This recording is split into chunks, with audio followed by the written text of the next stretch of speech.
All right, Algebra 1 students, we're here to look at Unit 2, Lesson 8,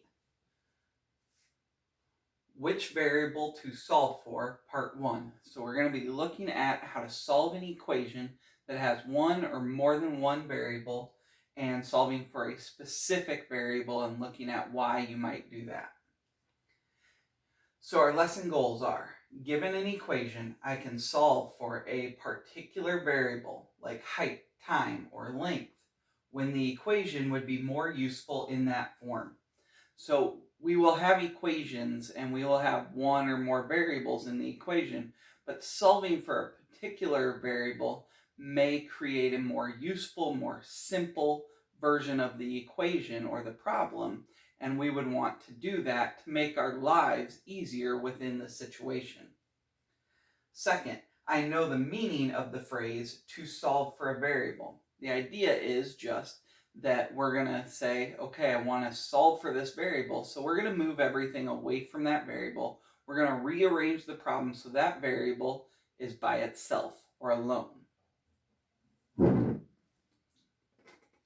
right, we have these 4 vocabulary words from the previous lesson that we're continuing with. Equivalent equations are equations that give the same solutions.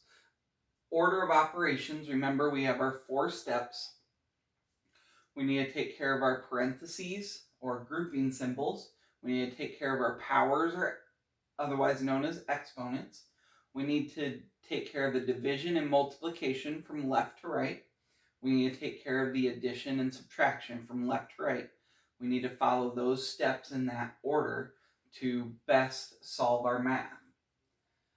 Distribute is a way of getting rid of a parentheses or a big division bar by simplifying the problem using that multiplication or division to get rid of those things.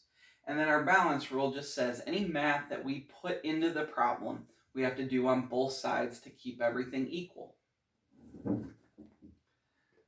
All right, our warm-up for this lesson is that we're going to fill in this table and then answer a few questions. So I need you to write this table down. We have B in inches and A in square inches. And then we have on the B side, we have 1, 2, 3, 4.5, 11 over 2, and then 2 blank spaces you're going to fill in.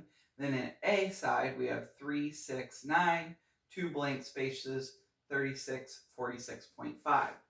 So the table shows the relationship between B and A, B being the base length, A being the area, of some parallelograms. All the parallelograms have the exact same height, so that height is going to be important for our pattern, our math problem. What you need to do is complete the table.